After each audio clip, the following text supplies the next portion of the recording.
It is my pleasure today to introduce our moderator, Darrell Bluhm, who's a dear friend and longtime colleague, and I think I can also say a lifelong student of Chiba Sensei too. Sensei considered Darrell to be his first student in San Diego when he arrived in 1981. Darrell is the chief instructor of Siskiyou Aikikai in Ashland, Oregon. So thank you, Coryl. And I want to welcome everybody to what we're calling Cultivating Connectedness in a Time of Distance. The response to the memorial event that we held for Chiba Sensei in June was really positive, and there seemed to be a lot of interest in continuing to have opportunities to hear about Sensei and our experiences training with him and just our own experience with our training in Aikido. So we have Coryl was moderator for that event last time, along with George Lyons, Shihan, Archie Champion Shihan, Rue Hines, Shidoin, and Leslie Cohen. Shidoin were panelists for that. We have another group of panelists that I will be introducing in a few minutes. But we also wanted to focus today a little bit on the Sensei's development of his Jo and Boken forms and their relationship to our practice as a whole. And we're going to have a short video to kind of kick things off to look at some of Sensei's work in that capacity. So Rob, please.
Great.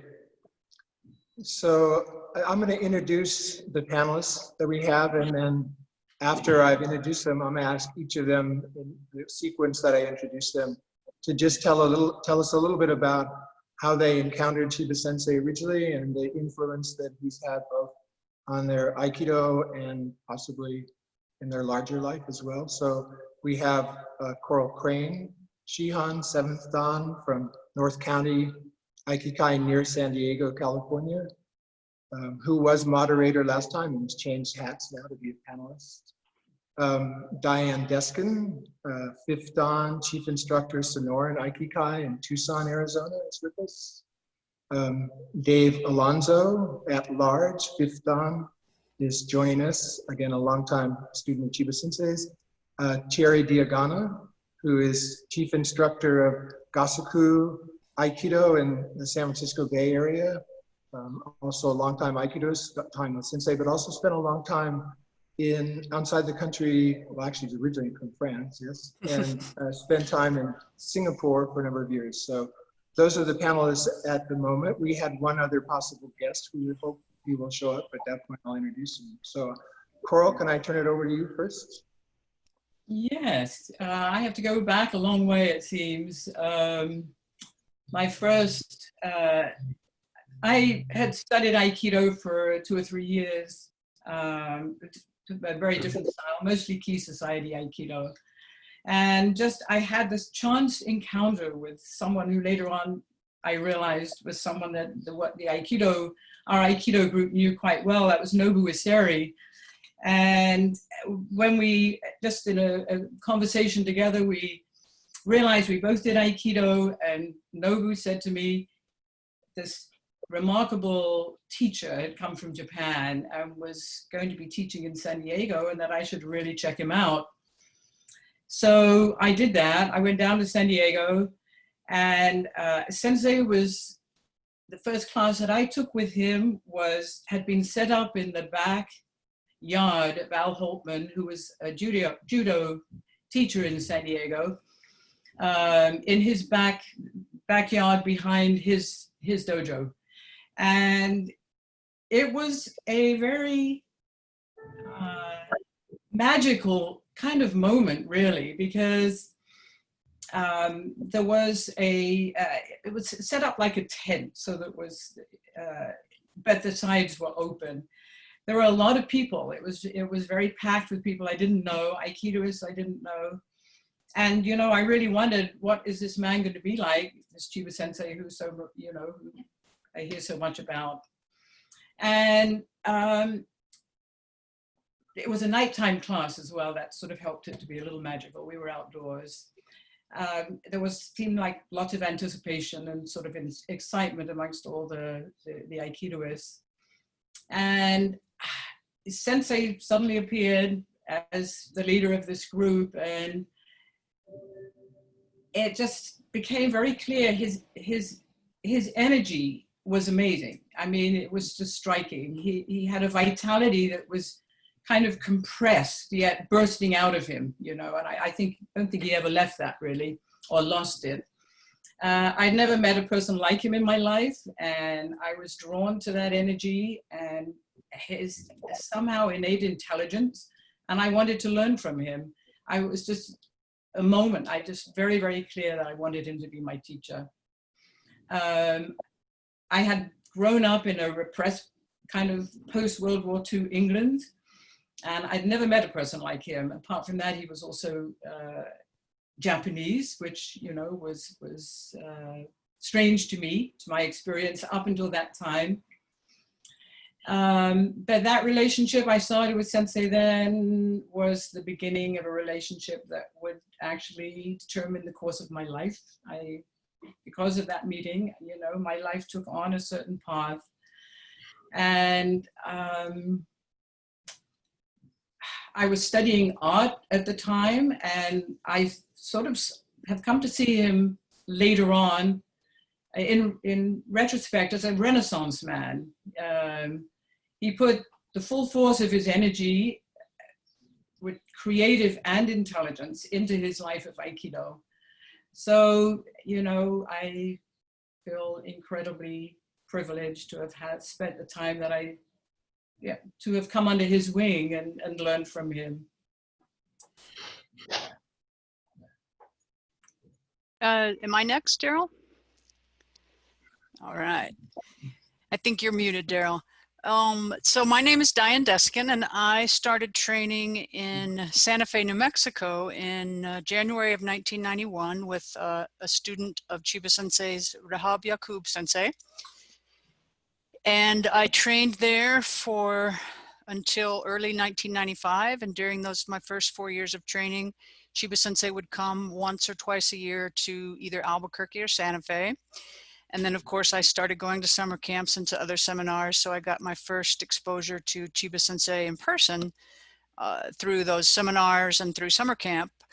But my teacher, Rahab, was very particular about teaching what Sensei had taught her. And she had only been away from San Diego for a couple of years when I started with her in Santa Fe. When I originally went to San Diego, I went to prepare for my Shodan test. And my plan was that I was going to go for 6 months and then come back or do whatever I was going to do next. And 6 months turned into 6 years. So I was there in the Kensei program from 1995 until 2001.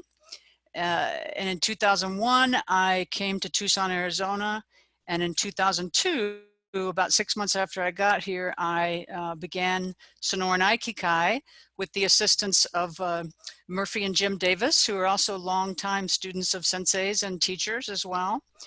And we have been here ever since, and we're hoping to survive the difficulties that we're all facing right now. But as we all know, and as I think one of the reasons for these types of webinars is to try to keep that connection going, even in a time when we're all feeling maybe disconnected and a lot of heaviness. For me, the idea that we're talking about weapons today is really exciting, because that still for me is the most exciting thing I do in Aikido. I think everybody's different and everyone learns differently. For me, the feeling of weapons, it just grabbed me right away, and it has never let go. Great. We'll be coming back to having you talk more about that for sure. Dave? Yeah, my name's David Alonzo. I originally came from a background of Kempo Karate, and I wasn't happy with the training. So I kind of started looking for something that was a bit more traditional. And I think I actually, strangely enough, I remember seeing Steven Seagal's movie, I think his first one. And I was really captivated by the movements because I had never seen anything like that before. So I kind of started looking into it and even mentioned it to a friend of mine that I was thinking about maybe kind of investigating about Aikido. And he said, really? He's like, well, I have somebody that I could introduce you to. He was a sushi chef. And so he said, if you, and he was Japanese as well. He's like, if you want to, study Aikido, I know the right person to take you to. So he did like a little bento box for Chiba Sensei, and he took me down to the Fairmont Dojo in San Diego. This was back in '91, February of '91, and he introduced me to Sensei, and I sat and watched a class. I signed up that night. But it just blew me away because I'd never, ever seen anything like that. And in my heart, like, I knew this is what I was looking for. And I, became just a general member in February. And then I trained up until, fairly regularly with increasing classes up until December. And at that point, Ismail Hassan Sensei came up to me and asked me if I'd ever thought about becoming Kenshisei. And the whole Japanese culture and Aikido was very foreign to me, so I had no idea what that word meant or what it entailed or anything. So he gave me a brief description of what it was and what the training was about. And then shortly after that, both him and Yahei Solomon Sensei both left. and I joined with Mike Sidebottom Sensei in March of '92, and then I was with Sensei up until 2000, February of 2000. So I was with them for 7 years, and it was probably one of the most incredible, impactful experiences that I've ever had. And despite all the times I wanted to quit, run away, never come back, I never let myself do that, because I knew in my heart that if I did, it'd be a lifelong regret. So I knew it was something that was important for my life to stick with, and it's something that's impacted me to this day. That training. Well, we're going to be asking people to put forward questions, and so hopefully they'll direct some to each individual. But there's somebody I want to back up a little bit and introduce. Didier, Boyet, Shihan, 7th Dan. Oops. I lost you. I've lost myself. I've lost myself too. Anyway, sorry, Didier, I'm having some technical difficulties, but there we go. Yeah. So presently living in Paris, France, and again, probably had the longest term, met Sensei the earliest of any of us, and was able to interact with Sensei over quite a number of years. So Didier, could you just speak a little bit to your experience with Sensei? You're muted. Okay. Ah, there we go. Can you hear me? Yeah. Yes. Okay. I think I met Chiba Sensei 73 or 74, something like that, about. When he was living in England, and Tamura Sensei was teaching in France, and invited him to teach seminars. He used to go to Italy, he used to go to Switzerland, to France, of course, and this is where I met him. So he moved back to Japan in 1976, and I followed him 1977. And then started to study under his instructions in Hombu with a group of mostly American students, including Paul Sylvain, Lauren, Diane, Bruce Bookman, and Mike Scoss, and a few Brits, D-Chain, and a couple of Scottish. And that's where we started to do the first weapon classes. So we'll be coming back again I have a couple of specific questions for you, Didier, but before that, I'd like to introduce or have Thierry Diagana again introduce himself and say a little bit about his first encounters with Sensei. Yeah, hi everyone. It's a real honor to be with all of you on this occasion. I started Aikido in San Diego Aikikai in 1996, late 1996. In fact, Diane and Dave are my senpai. Dave was my first teacher who came. He spent a whole hour being bored to death teaching me how to roll. And Diane taught me the little bit I know about weapon in many of the morning classes.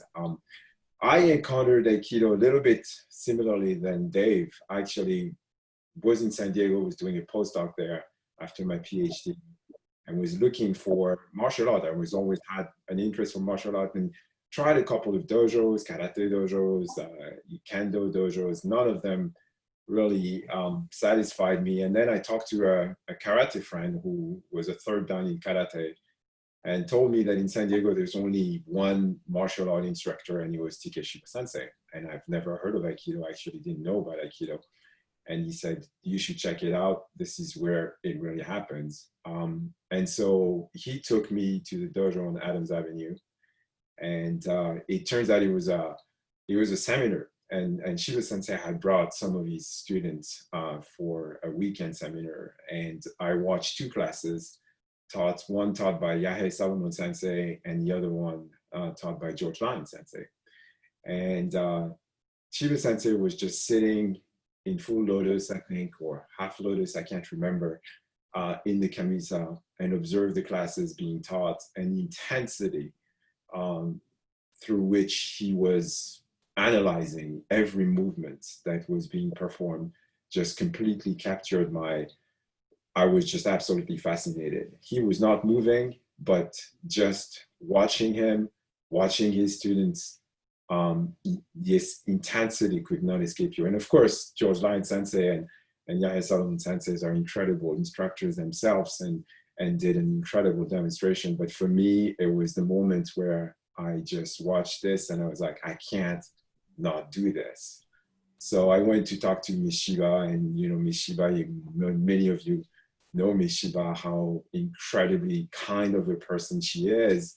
And she looked at me and she said, well, if you want, you can sign up and you can just fill the paperwork, and here's your gi and here's your belt, and here you go. And that launched me on my journey with Aikido, and I never looked back. It's been nothing but just really an incredible journey of discovery of the art, of myself, of many, many friends who I've maintained a relationship with. And then 2001, I moved to San Francisco, where I continued to study under Nomura Sensei at the San Francisco Aikido Institute.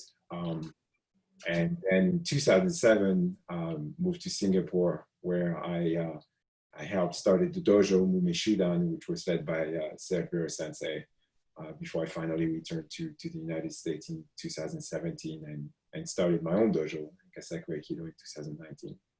Great. I look forward to contribute to the conversation today and hear from all of you. So to that end, I would like to invite audience members to submit questions via the question and answer, Rob, what do you call it, channel? So we can start doing that. And also, we were gonna do a quick poll just to get a sense of those of you who are participating. Here it is. If you could just answer this completely anonymous, it'll just give us a little sense of who our audience is, because it's a little strange being in these boxes, speaking out and not having a chance to see who we're speaking to.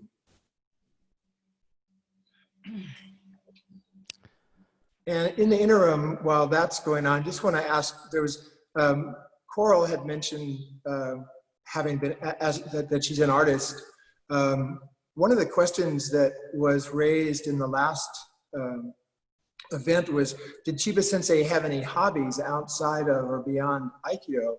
And Coryl, because I know you're very familiar with Sensei's work as an artist beyond being a martial artist. And Didier, I also know that you had very close involvement with Sensei's passion for Japanese swords and sword collecting. Others of you may have, Sensei was very fond of gardening and baseball, and particularly softball. But if one of you might want to speak just a little bit to your relationship with him and his outside interests from Aikido, because part of my interest is for us to recognize, I love hearing people talk about Sensei, because I realize my relationship with him was mine, but people have very different relationships. And most of us that are participating today have been practicing for 25 years or more. Almost everybody's been practicing for more than 11 years. So just let you know. As Lynn pointed out, fishing was one of his big hobbies as well. Yeah. Did you ever get to go fishing with him? No, I didn't go fishing with him. He told me he wanted to take me on a deep sea fishing one time, but we never ended up going. I know Yahya did though, for sure. I love some of those pictures. I had the pleasure of taking him fly fishing on the Rogue River a number of times. And I have to say, probably the most intense ukemi I ever had to do for Sensei was to make sure I didn't get my line tangled up with his, because he fished the way he practiced Aikido. It was focused and single-minded and kind of intense. But had he done it before? He had done fly fishing before? Oh, okay. Yeah, we had at different times. The first time we went out, neither one of us had done much fly fishing, but over time, he was very quick study, obviously.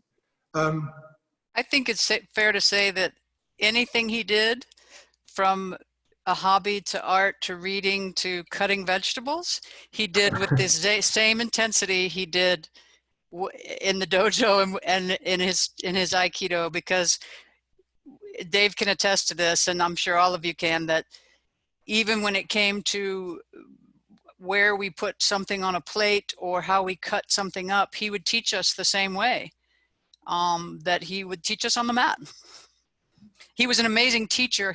I think it was Yahei once that's basic, and I can't remember if it was Yahei, so if I'm attributing it to the wrong person, excuse me, who said that Sensei could have taught underwater basket weaving and he would have been an amazing teacher, that there was something in him that had the ability to break, not just his intensity, but to break things down, to build from the foundation up, that not everyone has. And I think that I came to appreciate that after I left in a different way, and trying to bring my own students up from the scratch, meaning starting with brand new students in a brand new dojo. But yeah, he did everything that way. Yeah. Somebody wanted to ask if where Sensei learned his weapons from. This is from Spencer Corbin, and asking if he learned them from Saito Sensei, or is there anybody that wants to? Didier, do you want to speak to that?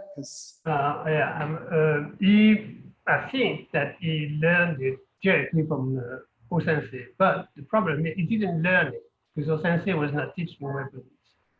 He was doing it, and that's about it. The problem with Saito Sensei was that Saito Sensei wanted to formalize it. And so Chiba Sensei accepted that, started to do all the kumitachi and the way Saito Sensei was practicing weapons, but then suddenly he came up with this, but this is not what O-Sensei was doing. It's got nothing to do with what he was doing. And so he stopped completely doing the kumitachi the way Saito Sensei was doing them. He went back to it later. So when Diane and David, Alonzo, and even Thierry started to do weapon with Sensei, he had already changed the way. He had a new approach to doing this weapon work. And Joe work was totally out of the blue, something that he came up with. It's based on, a lot of it is based on Jodo. If you watch Nakayama Sensei stuff, you can recognize a lot of what Chiba Sensei devised in the Sanshou 1, 2, and 3. But it's got nothing to do with what Saito Sensei, the Suburi, the Joe Suburi. I sent a video to whoever is in charge of the video here, Mike Head, something, or Bob Schrank. And you see in the beginning, in the 70s, Chiba Sensei doing this Joe Suburi. And it just totally abandoned it and left it. Mm-hmm. So going back to what Diane was saying about Sensei doing something, a hobby or anything else, that's Aikido. That's got nothing else. But whether he was doing collecting sword or collecting tsuba or gardening or teaching, whatever, fishing, there was no difference with doing Aikido on the mat. It's one thing. It's one thing. Aikido is living, so it's a way of life. It doesn't matter whether you do, techniques or ikkyo or inini on the mat, or if you do gardening or you collect sword. It's the same thing. Which is a really good point, Didier. The other thing is that whether Sensei was working with the Joe, Bokken, or empty-handed, everything was always, as you said, everything was Aikido.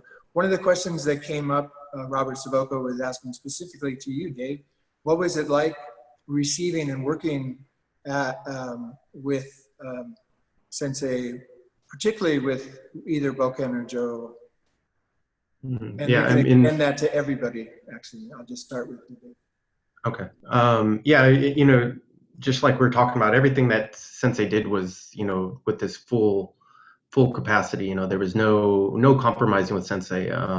But you especially, I felt like you especially noticed that with his weapons, like in the body arts. You know, there was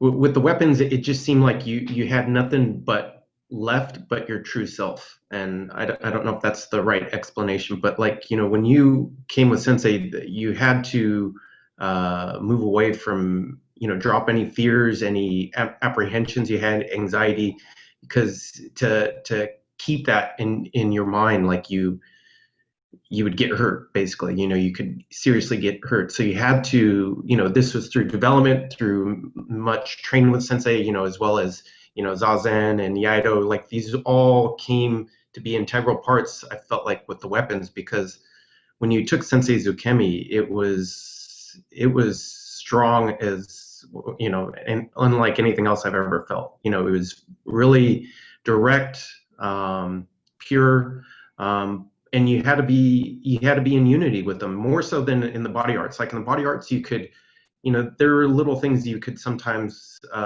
you know, kind of wiggle out of, or, you know, be a little bit flexible. But the weapons, there was no compromising, you know, because again, that's how you could easily get hurt.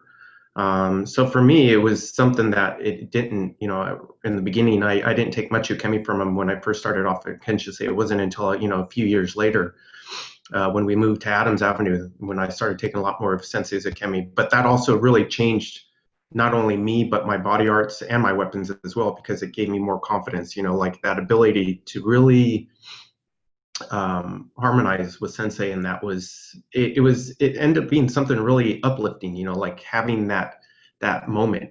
But it also, with the weapons, you knew that, you know, at any moment, you know, Sensei could take your life, basically. You know, it was that intensity that you knew that you know, you felt like you know, your life was on the line every time. And you can see that in any of his videos with any of his students. You always see that intensity, that tension, and that's what Sensei always talked about, you know, between body arts and weapons. But you especially felt those kind of things in weapons, that tension, that electricity, you know, that intensity. Yeah. Yeah, Diane, I'm going to put you on the spot for a minute, just because I know you received, in the video that we watched, when Sensei was cutting, especially when he was cutting Manolo down with the Shinai, what that looks like and what it feels like, in my experience, it's hard to convey how much weight is coming. Maybe you had many opportunity to experience that. I experienced, as far as Ukemi goes with Sensei, much more weapons Ukemi than body arts. I think what Dave was saying is very true, and the way I viewed it was that in weapons, it wasn't just the fact that Sensei had a weapon in his hand. It was that you couldn't have any gap. So I think what Dave is saying is that sometimes in body arts, there's different ways people can move their bodies, and different flexibility and different speed and all sorts of different things that people can do to adjust.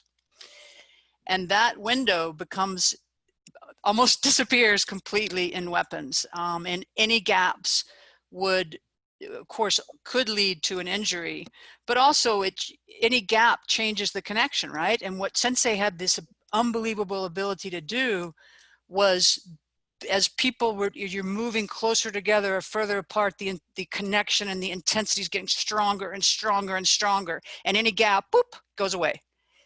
So it's not just a gap to keep yourself, a gap that would maybe put you in danger, but it changes the intensity of what that's building, almost like a volcano building up to where it's going to explode. And that's what I always felt with Sensei. And I think people can probably even notice it sometimes in their own training. If you look at how exhausting 30 seconds of Sancho might be versus 30 seconds of body arts.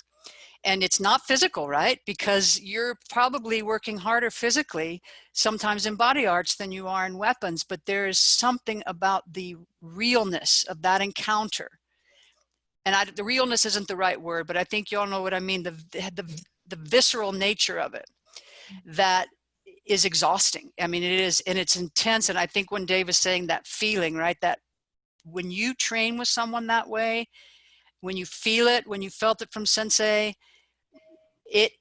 there's nothing like it in the world. It is probably what has grabbed me the most, and why, even as my body is changing and aging and I can't do as much, I'm still chasing that moment in my own way. I'm trying to anyway.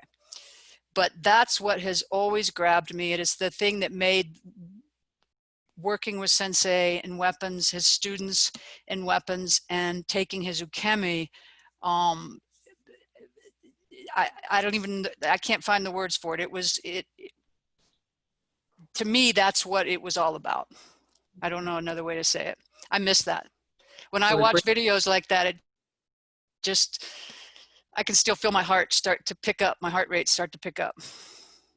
Well, that sense of connectedness that you're both talking about, I mean, that's the theme, right? So we're trying to stay connected as a community in ways, but one of the overarching experiences for all of us, I think, was the strength of connection that when we encountered Sensei on the mat in any domain. But I agree with you, my experience as well.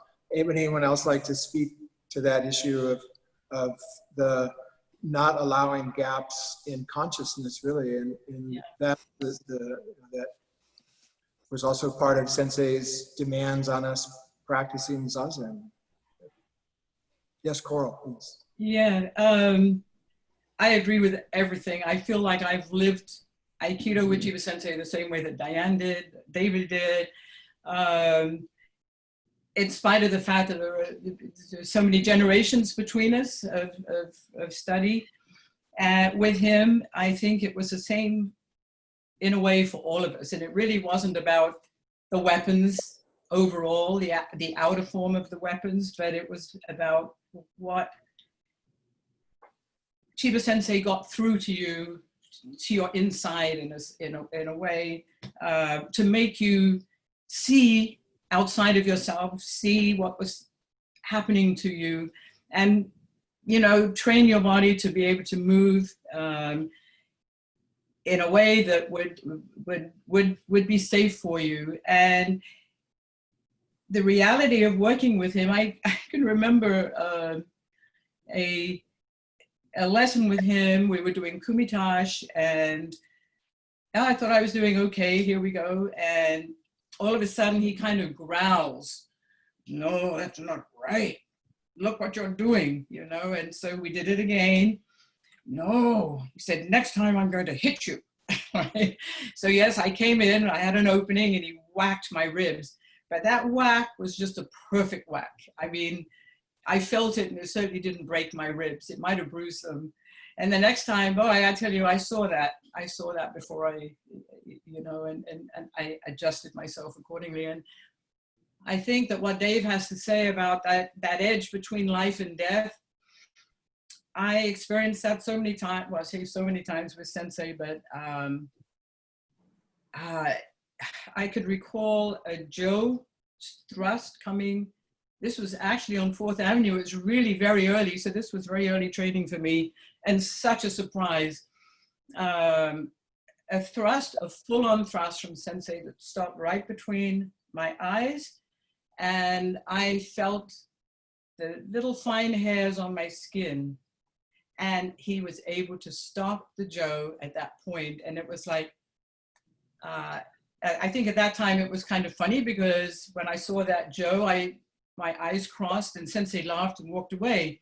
Never forgot that moment though. And I think that in that moment, when you realize that, and Sensei would bring you to that point and make you realize that the responsibility was yours to move out of the way, or not to move, whatever it was, was our responsibility. And I think his lessons always put that back on us, that we just had to absorb that learning and keep changing and keep working on ourselves. And it was life transforming. One question just came in through the chat by Joe Cannon that I'm going to direct towards you, Thierry. So since Sensei had such an intense presence, was that just as a consequence of his Aikido training, or was that a consequence of who he was as a person? You've had an opportunity to train with many, many teachers and many different contexts, especially since with the time you were in Singapore. Do you want to speak to that question? I can try. I can try. It's a really difficult question to answer, right? It's what comes first? Is it the art? Is it the man? I want to say I think it's the man. And I qualify this as saying this is really my own perception. Of course, training, as Didier Sensei said, and Aikido is life, and it was him every day.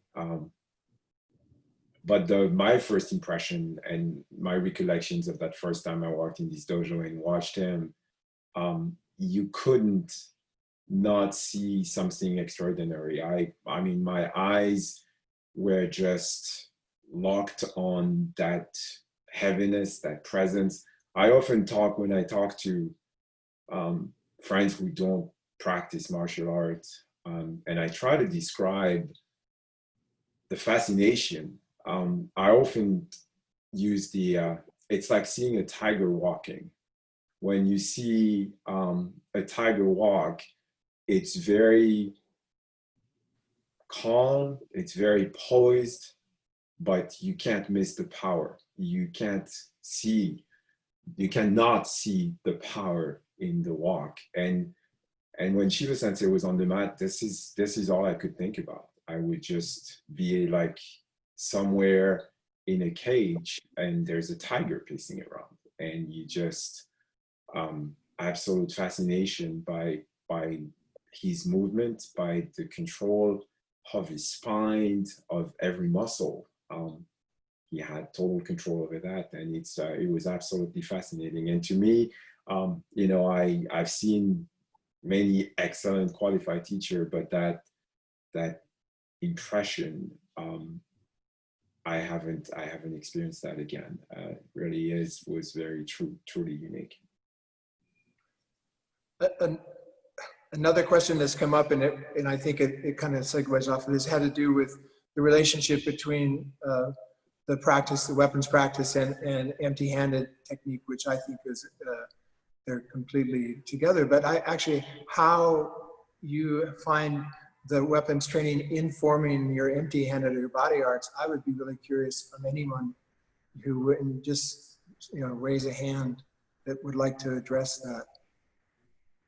Well, since I can just briefly say something, because I think I have a slightly different experience, because I was in the Kenshusei at San Diego Aikikai, and I was fortunate to have an incredible class of Kenshuseis. I mean, all of the Kenshusei at the time were all incredible. I mean, there's David, Diane, Robert, Rue, Nilu. I mean, lots and lots of incredibly talented Aikidoists.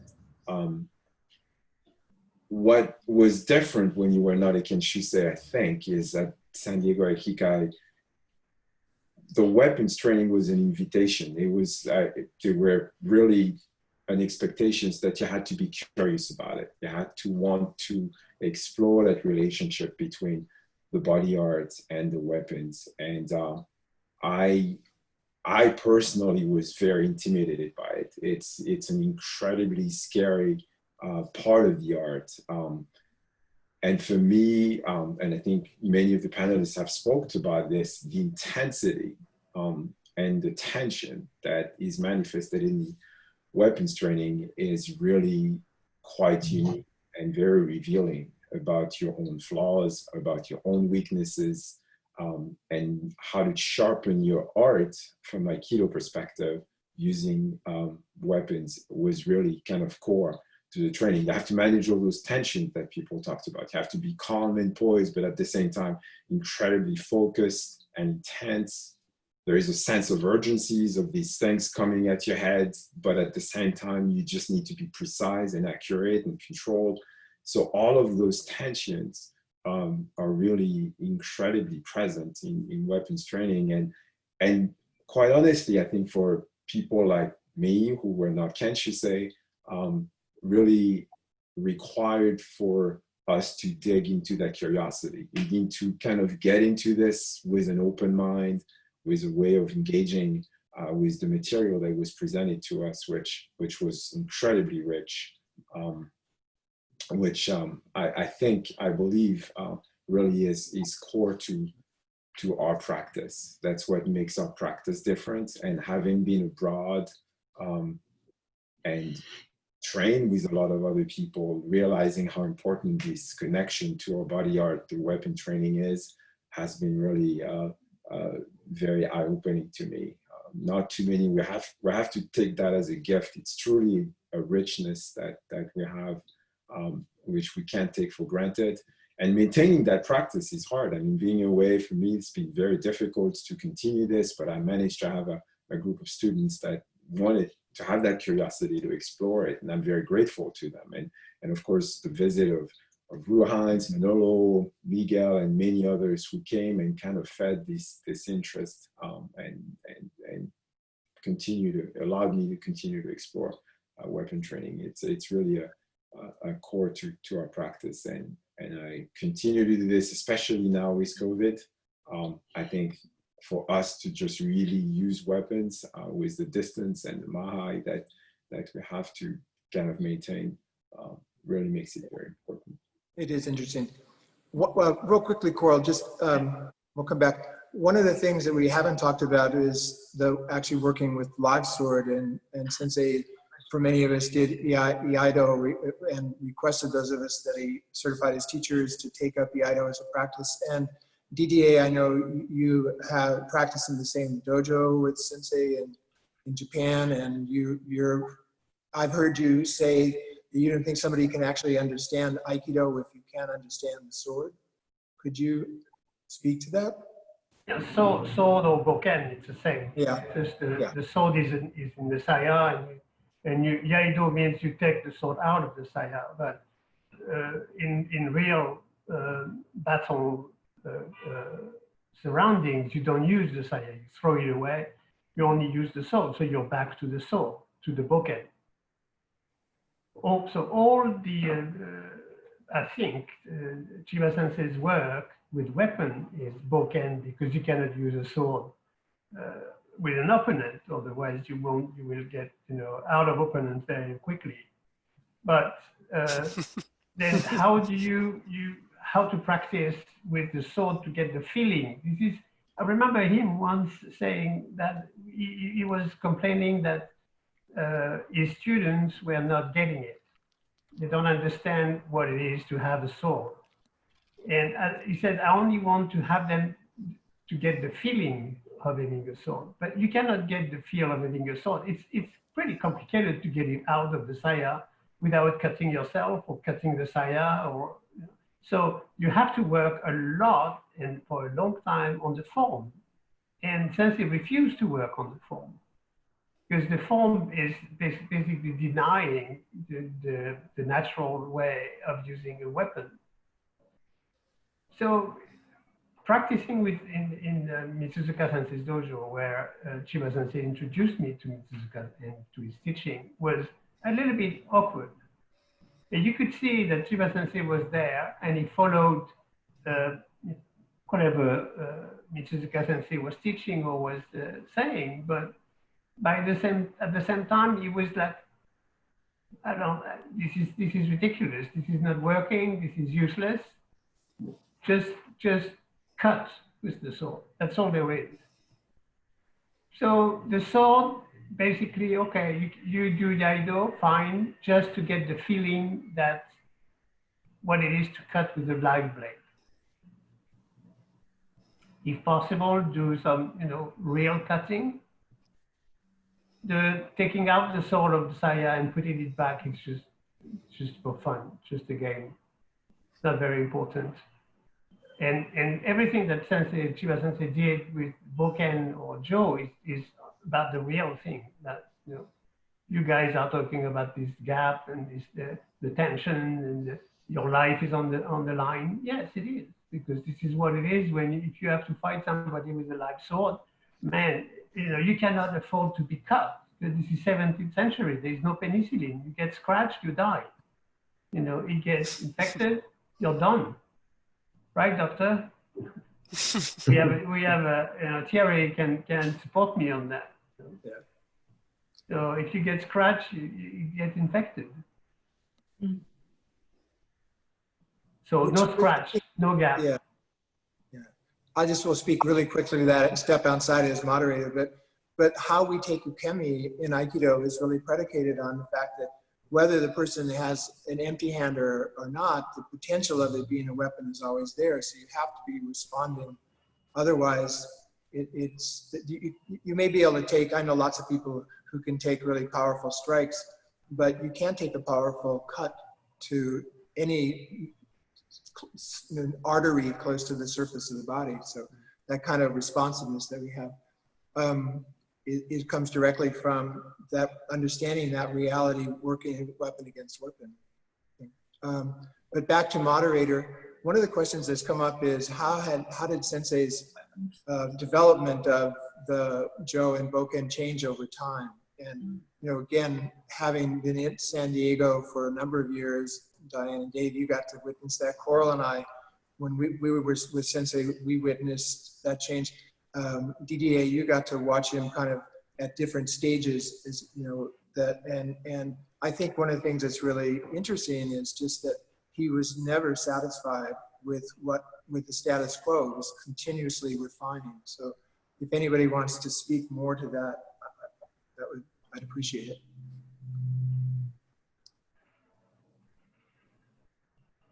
Yeah, with Sensei, his like you said, Darrell, he was constantly refining and changing, and you can really see that through the years, especially if you look at older videos, back in the time with Crane Sensei and Ismail Hassan Sensei and Yahe Solomon Sensei. Like, you see bits and pieces of like Sancho, and looking back at those, it's like almost like looking at seeing a vintage car, because you see something that was the base, the foundation for what ended up evolving into what we know now. But when Diane and I came there, a lot of that groundwork had been developed by our predecessors. So we had much more of a refined system by the time that we came across Sensei.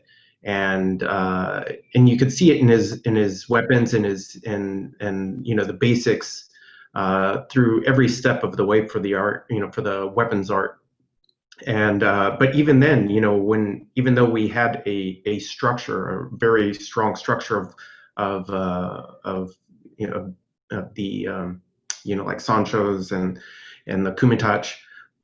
Even then, Sensei still would change things, and sometimes it would be on the fly or overnight. 1 week he would say it was this way, and the next week you'd come to the dojo and he would basically tell you no, and it was the exact thing that he had just set basis for the week before.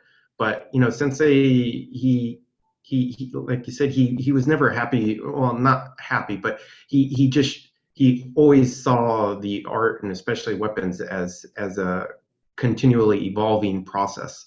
And much like a live encounter, I think that's the part of it, is he would always look at things differently. And I remember Sensei even once telling me that, in order to be a martial artist, you have to be able to look outside of your own body. You have to be aware of, when you're doing the art, you have to be aware of possibly like what you are doing.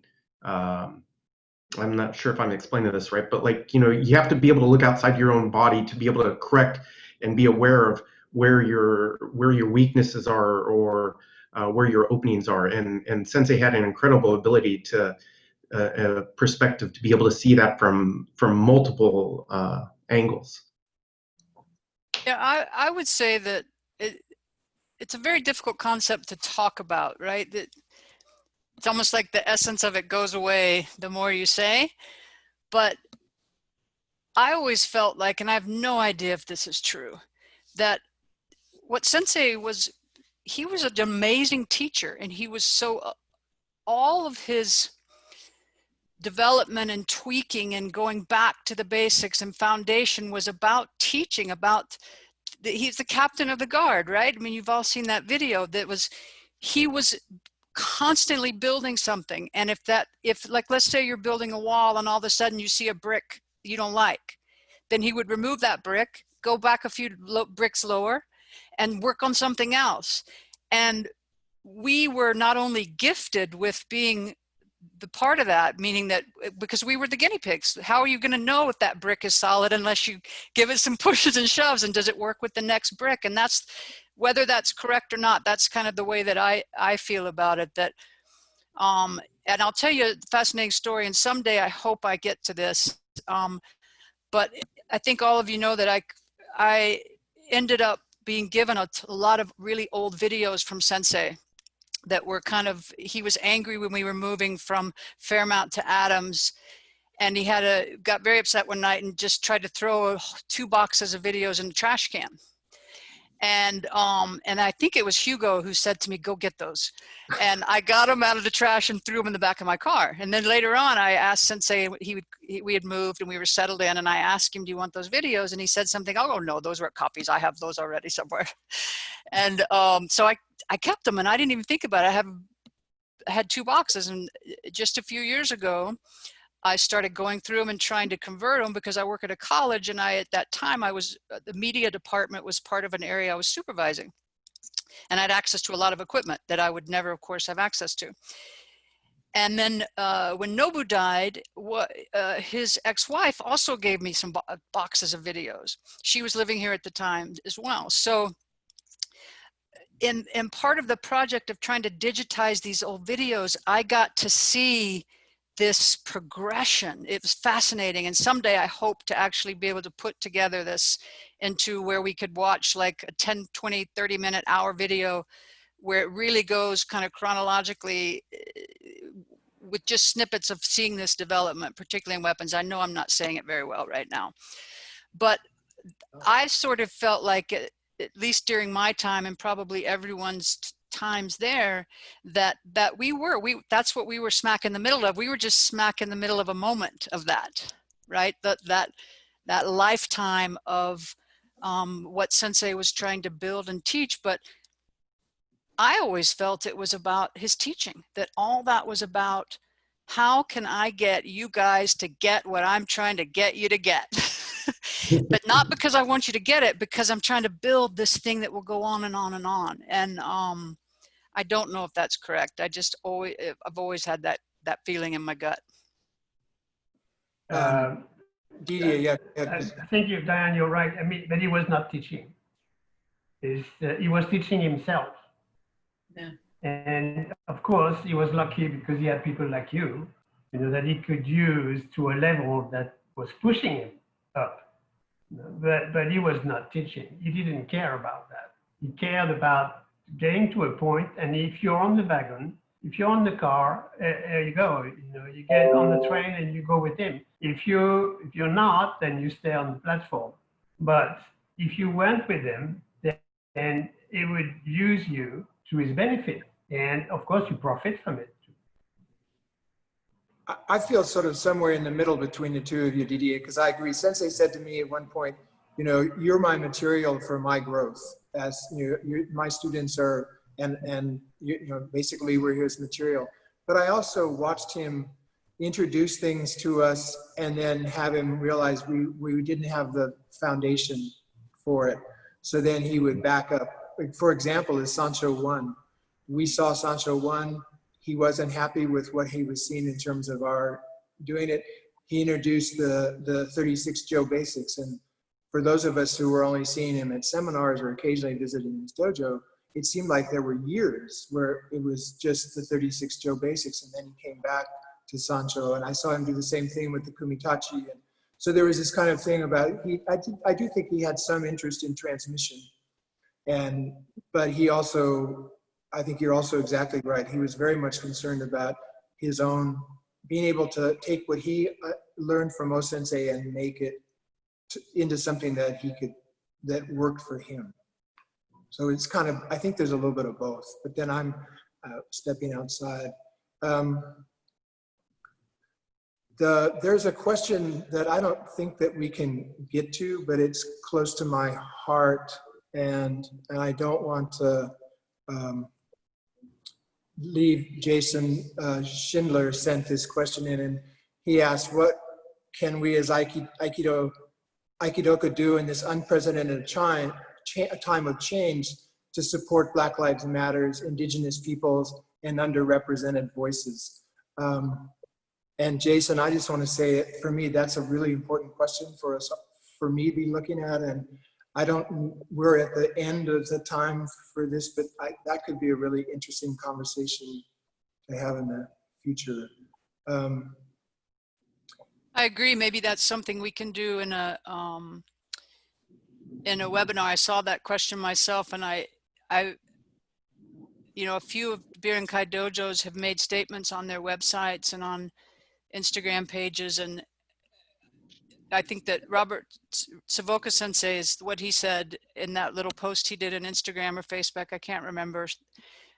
It just was beautifully written and beautifully said about recognition, encompassing, and then also change for within our, not just supporting the communities outside us and the movement and standing against people who are standing against the movement, but also looking inside our own spaces, inside our own dojos, and what we can do, what we need to do. And maybe for a future get together, we could do something like that, because I don't feel like I'm qualified to know what to do right now, and I want to.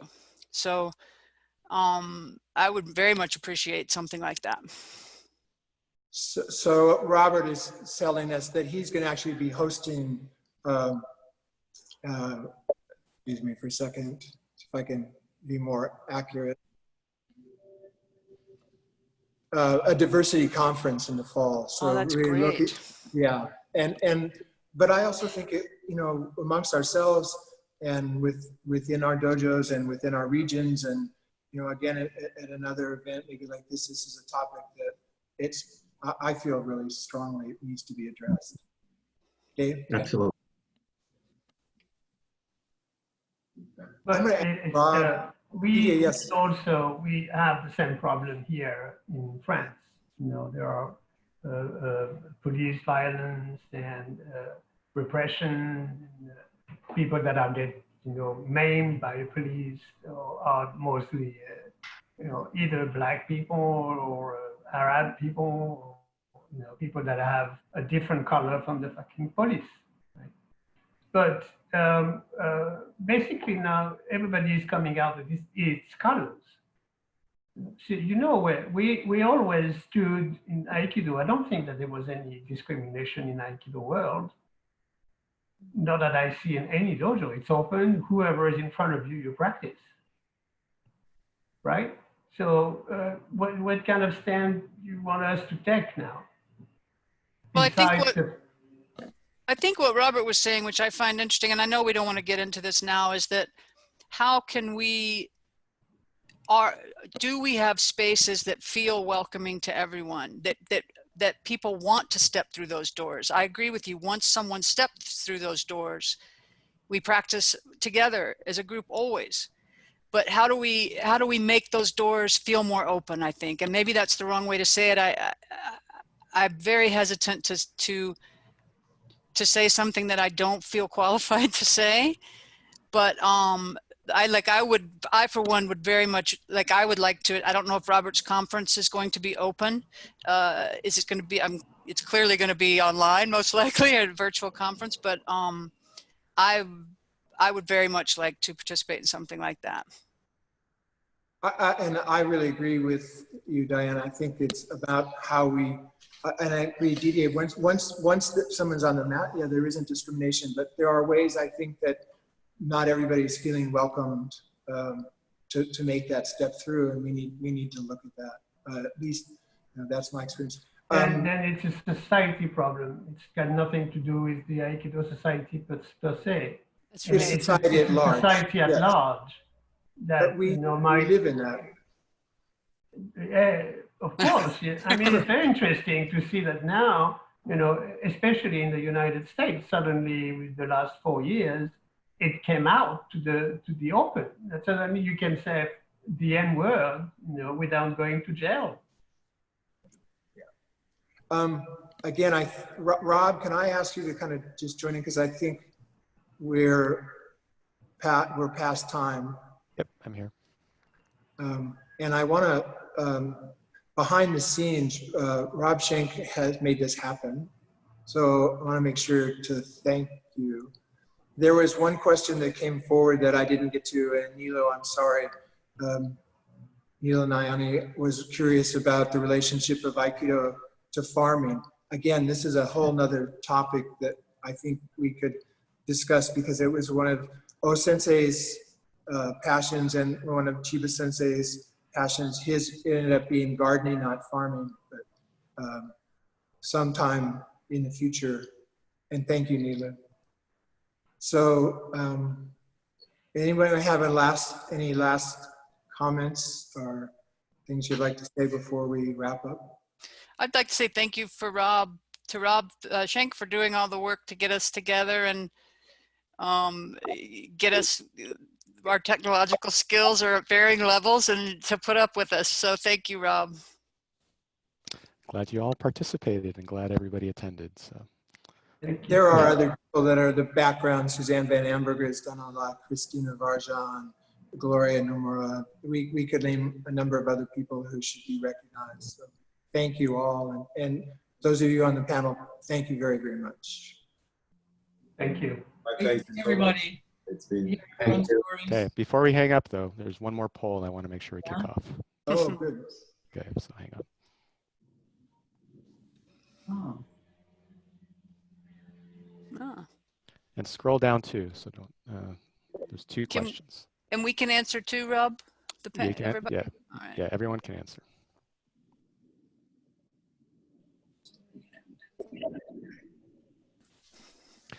So just basically just pick stuff that you think you would actually do, you know, or be interested in doing. Oh, right. That's me. So we can only do 2, or can we do more? You can pick multiple, but just ones that you would, you know, you think you'd follow through on. Where's the poll? Should pop up on your screen, pop Davey. up on your screen, yeah. No, it didn't pop up for me. Maybe, you know what? Oh no, never mind. I thought I had a pop-up blocker, but no, yeah, I didn't get anything. I got it. Yeah, we're getting some folks. All right.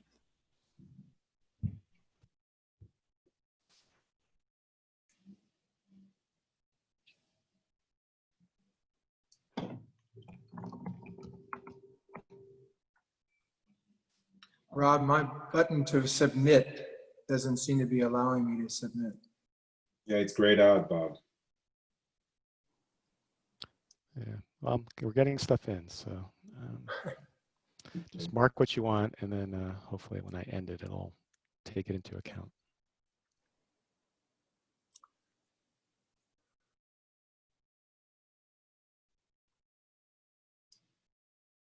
What did Adam just say? Maybe you have to answer 2 questions. You Oh, have to make down. 2 choices to be able to submit. Yes, scroll down. There you go. I'll give you my answers directly, Rob. Okay. I seem to have lost Yeah, I never got the prompt. Oh, yeah.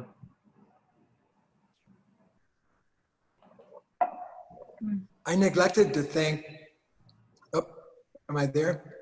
I neglected to thank the most important people, and those of you who joined us as the audience. So thank you.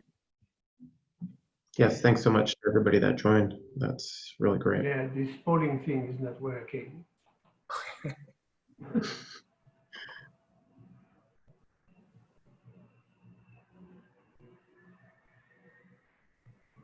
Well, still getting votes, so. Yeah, Lynn said something here.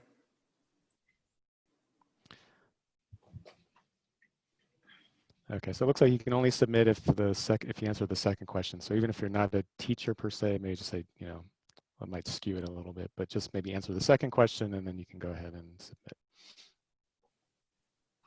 Yeah, it's not a problem. Yeah, that seems to be the consensus.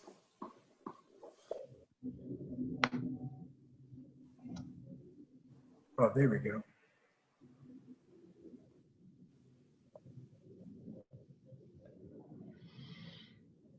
I got almost 94% and counting. Okay, there we go. Sorry, what is it we're doing here? We're waiting to submit. Yeah, yeah. Go ahead and submit if you haven't already. I don't have a submit. The submit's not coming up on me. It's, can you scroll down? Do you scroll down? Roll down. No, I see it. Okay. Well, it's all right. We got 97%. I'll go ahead and end it right now. We're It's good. not active. I'll share this with everybody. Oh, I just lost my. Oh, there we go. Okay. Wow. Good response. Yep. Yeah, well, thank you everybody for participating in this. We just want to take this opportunity to kind of poll folks and just get an idea of, you know, what people would be interested in doing, have time for, and kind of what resonates as an opportunity to kind of, you know, unify various generations, kind of connect us a little bit deeper. So I appreciate all the contributions and folks answering the questions. So thank you. Thank you, Rob. Thank you, everybody. All right, Alrighty. guys. Take care. Good to see all your faces. Okay, Stay appreciate it, cool, Diane. Trying. Bye-bye. Bye. Bye-bye. Bye, Didier. Bye, Bye. Bye, Dave. I hate to hang up because I never see anyone. So I'm like, I wish I could reach out and touch the screen. Hey, the Bye. virtual happy hours are really a lot of fun, actually. Social interaction. All right. Ciao, Thanks, ciao. everyone. Bye-bye. Bye. Bye.